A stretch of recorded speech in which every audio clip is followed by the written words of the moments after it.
This is a lecture from OpenTuition. To benefit from the lecture, you should download the free lecture notes from opentuition.com. We're now going to go through and look at IFRS 16, which is the new accounting standard all about leases. Depending upon when you previously studied F7, you may have studied F7 when leases was covered by IAS 17. Whatever you can remember from IAS 17, that's great. However, now all of the examinability is focused upon this accounting standard, IFRS 16 leases. So what we're going to go through and do is we're going to introduce what the standard is about, look at a very brief, simple example, and then we'll begin to look at things in a little bit more detail as the videos go through there and progress. So if we're trying to go through and look at what leases are, we'll leave the dictionary definition of how to identify a lease until the next video. I just want to give you a very brief overview of what we have with regards to what a lease looks like. Okay, there is a little bit more subtle detail about when we actually identify a lease, but we'll leave that for the time being. But to give you the overall, the big picture, what you've got is you've got a company. Let's call it Company A. Okay, now Company A legally owns an asset. It is the rightful owner of an asset, and that asset is theirs. That could be land and buildings, that could be motor vehicles, it could be plant and equipment.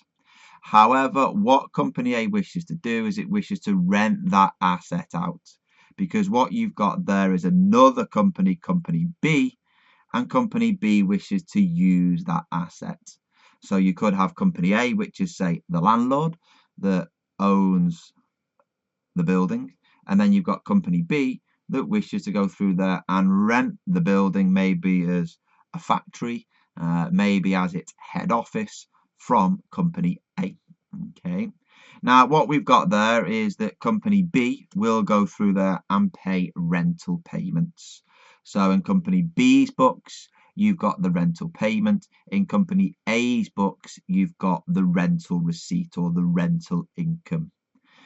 When we go through and look at those rental payments in a little bit more detail in the later videos, you do just need to be aware of bits and pieces in terms of terminology.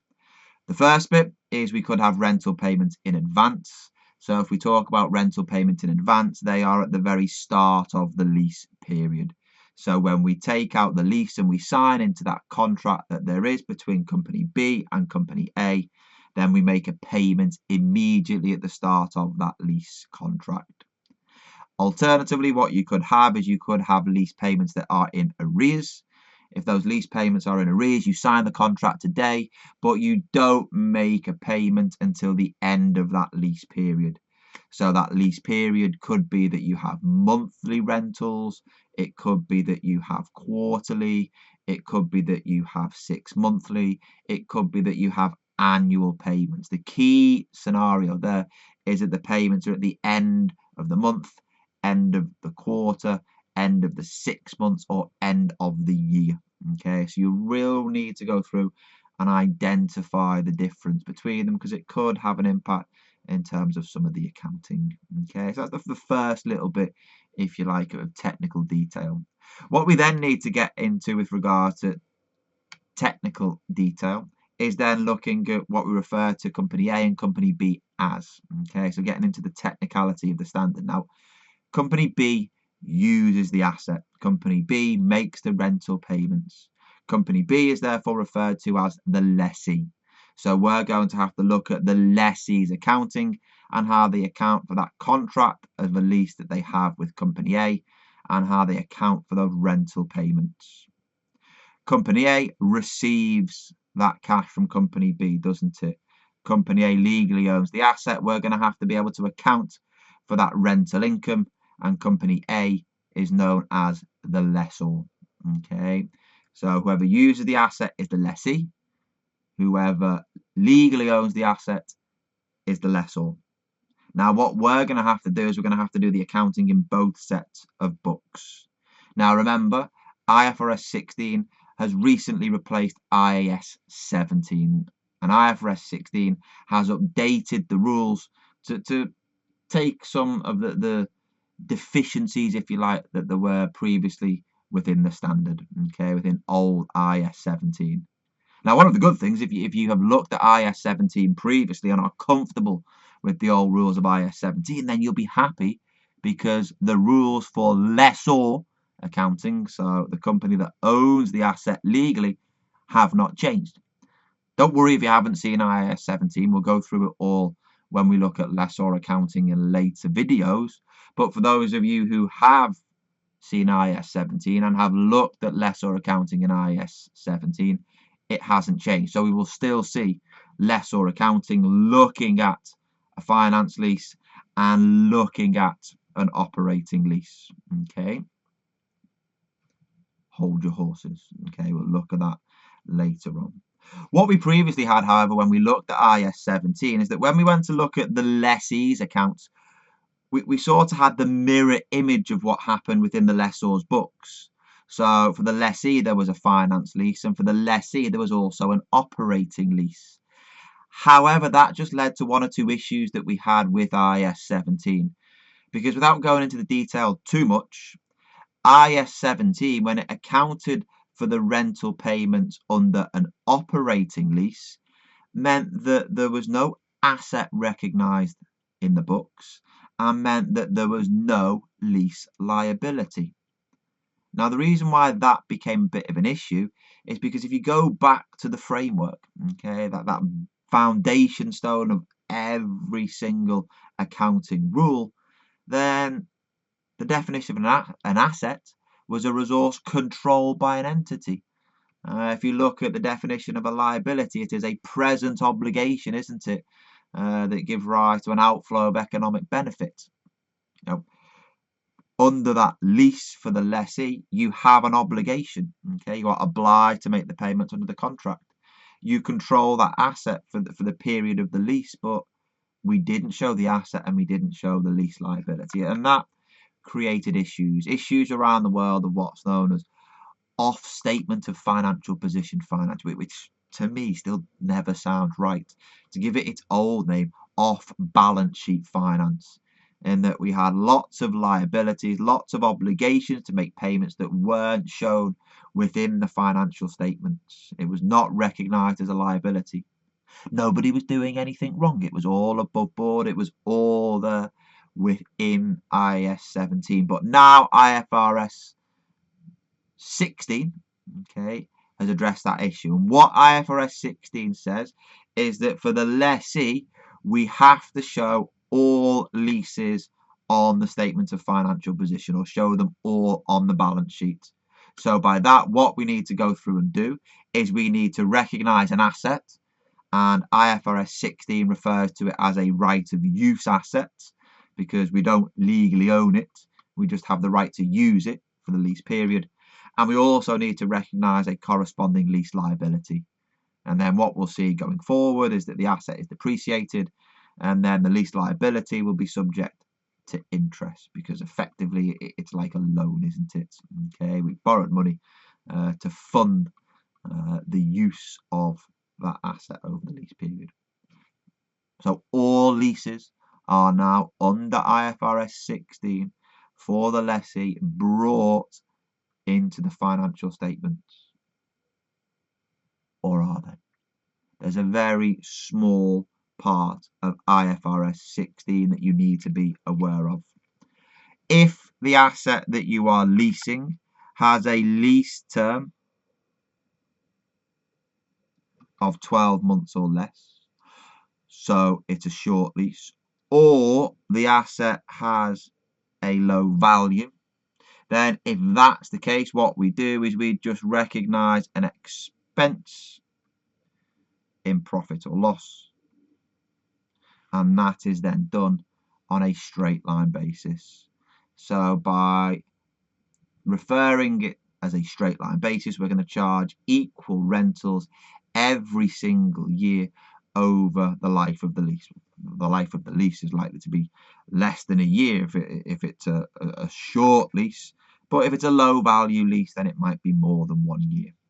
Okay, there we go. So let's just summarize what we have for IFRS 16 for the lessee. For the lessee, now all leases are recognized on the statement of financial position with regards to a right of use asset and a lease liability, unless the following apply. Okay, there we have a short lease, less than 12 months, or a low value asset. Okay, there's no definition about low value. Okay, it's judgmental. Okay, I suppose you could base it upon materiality if you so wish. If that's the case, if it is a short lease, if it is low valued, you just recognise the expense through profit or loss, straight line, equal amount every single year. To do so, all we do is we look at the total payments and divide it by the number of years on the lease. Okay, so there we take our straight line basis by taking the total payments, dividing it by the number of years on the lease. Happy? Excellent. Let's go through and look at the example. Chris, you might just need to edit it out a second as I just take this off. Thank you very much. I knew that would appear and I hate that bit. Okay, brilliant. There we go. Right, let's carry on. Okay, so in this example, what is required? It says there, explain how Mango would account for the lease in the financial statement. So again, we're going to go through there and have a look at the statement of financial position and the statement of profit or loss. Okay, I'm not too concerned about cash flow just yet. Okay, so who is Mango? I assume that Mango, given that we're looking at the lessee, must be the lessee, but let's just have a look at the scenario. It says Banana leases out a machine to Mango under a 4-year lease. Okay, so it's 4 years. So it's not a short lease, is it? It's not less than 12 months, but we've elected to go through there and apply the low value exemption. Okay, they've decided that the lease of this machine is of a low value. Okay, Banana leases out the machine, so Banana, if you like, is the lessor and Mango is the lessee. Okay, I have no idea what the computer screen is doing there. Okay, it's just one of those things. Let's just ignore it. Okay, it goes through there and says the terms of the lease are that the lease rentals are $2,000 payable in arrears. Okay, so in arrears, that means that it is at the end of the lease period. And then as an incentive, Banana grants Mango a rent-free period in the first year. So we don't actually make any payments in that first year, nothing at all. Okay, so we can't just turn around and say, well, the first year rent-free, so let's just not recognize an expense. Okay, if you have taken advantage of the low value exemption, you need to spread the lease rentals, of which there are, 3 payments of $2,000. So is that $6,000 in total that you pay? You need to spread that payment straight line over the life of the lease. Okay, so what we've got there is my rental expense is going to be 3 lots. Is it of $2,000 divided by 4 years? Okay, so the lease is 4 years, but there are only 3 payments, aren't there? Because we have a rent-free period in the first year. So 3 times 2, what's that? 6. What's 6,000 divided by 4? Oh, a few of you straight in there with the 1,500. A couple of you there on your calculator. Use your calculator. Make sure that you do. So that's $1,500 per annum. Okay, that's the rental expense. That rental expense will appear in the statement of profit or loss, won't it? Okay, so every year we recognise 1,500 for each of the 4 years.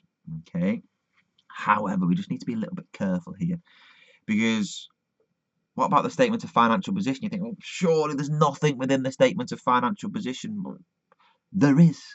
Okay, what is it? Well, let's think about it as a journal entry, shall we? We need to debit the statement of profit or loss, okay, with is it $1,500. What do we then go through there and credit? We can't just leave it blank, can we? What do we need to credit? We're not crediting the bank. Be careful. We don't make any payments, do we? Okay. What are we going to credit? Accruals.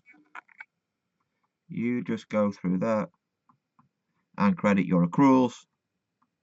So there is an accrual on the statement of financial position, and there is a liability on the statement of profit or loss. Okay, so that is what would be done. Is it there in year one?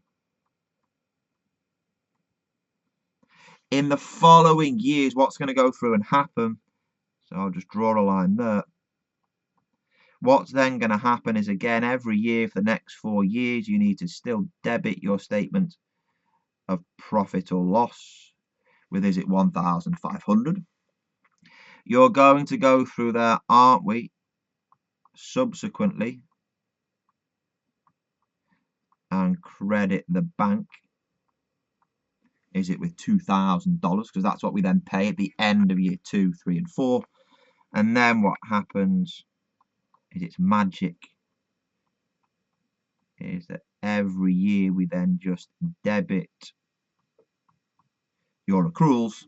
So that 1,500 accrual that was there at the end of year 1, we use 500 of that each year, because a debit to accruals reduces your accruals, doesn't it? And we look at that in years 2. Is it there to 4? Okay, excellent. So there you have it.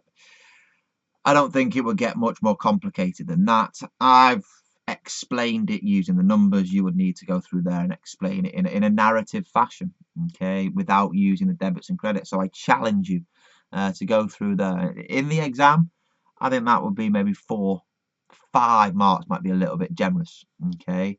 I think that would be about 4 marks within the exam to explain the treatment in the statement of financial position, the statement of profit or loss, and supporting it with the rules that you've got there within IFRS 16. Have a go. Try and explain it. You need 4 marks to get 100%. So you're looking there at 4 sensible, well-explained points. Have a go. See how you get on. Otherwise, I'll see you in the next video. Take care. Bye.